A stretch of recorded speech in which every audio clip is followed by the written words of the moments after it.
Hey, Claire, come on in. Good morning. Nice to have you here. Come on, have a seat.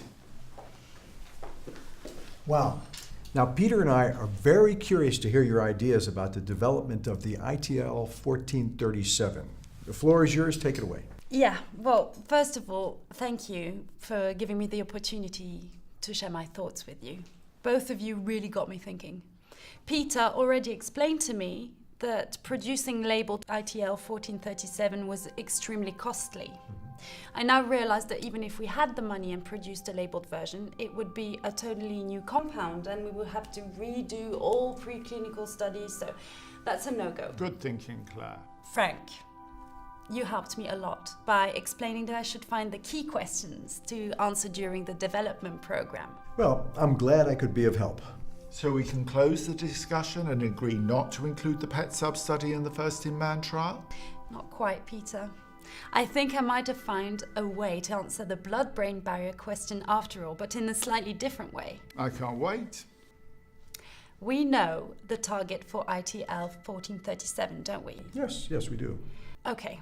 I made some research and it appears that there's a labeled ligand that binds to the very same target. This ligand is available commercially and at a reasonable price too.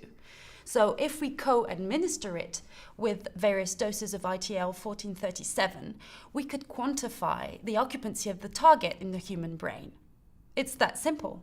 And once we've done that, we've answered the first key question. Does ITL 1437 reach the brain in sufficient amounts? That's great, Claire. But before you go into too much detail about this, I'd first like to hear about the other key questions. Yes, I got a printout for you. Oh, thank you. So key question number 1 is what we just discussed. Does the compound reach the site of action, in our case, the brain? Key question number 2, does the compound? And my 5th and final question concerns the variability of the target population. Claire, I appreciate what you're doing here, but this approach isn't that much different from what we already do in phase 1, 2 and 3 studies, although we don't ask these questions as explicitly as you just did. I still don't see a calculation of the costs. I agree. Also, Claire, when we discussed finding the key questions, we also talked about putting them in the right order, and I also suggested finding the probability of successfully addressing each question.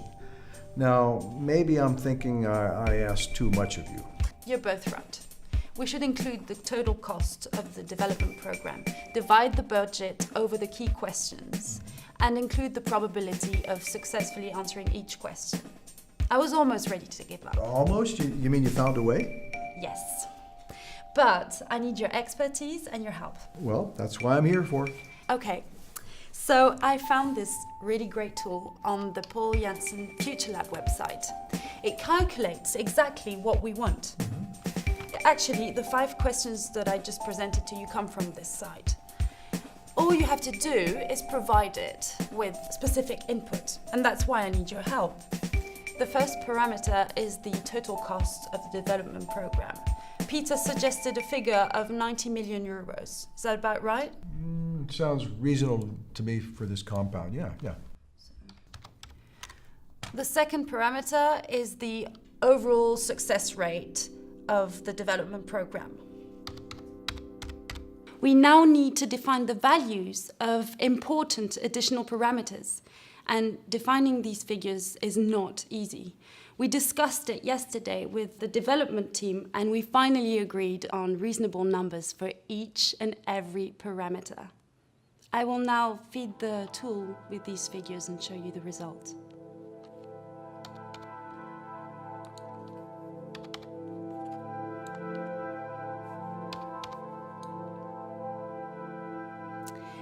And here is the output file, including the risk-adjusted project value. The decision tree shows the optimal route for the development of ITL 1437. And according to this analysis, the first issue that should be answered is whether the compound reaches the site of action. Of course, we can further optimize this analysis, Peter, by using your sophisticated NPV data. Claire, you've really surprised me. You found a great tool. Thanks, Claire. This is really great work. I mean, if we can make this methodology work here, we'll no longer be thinking in the standard way. We can start by discussing the key questions and risks and using the tool's output to optimize the best order of the questions. We've done great work this morning, guys, but we're not there yet. We still need to translate all this data into a clinical development plan. So here's what I suggest.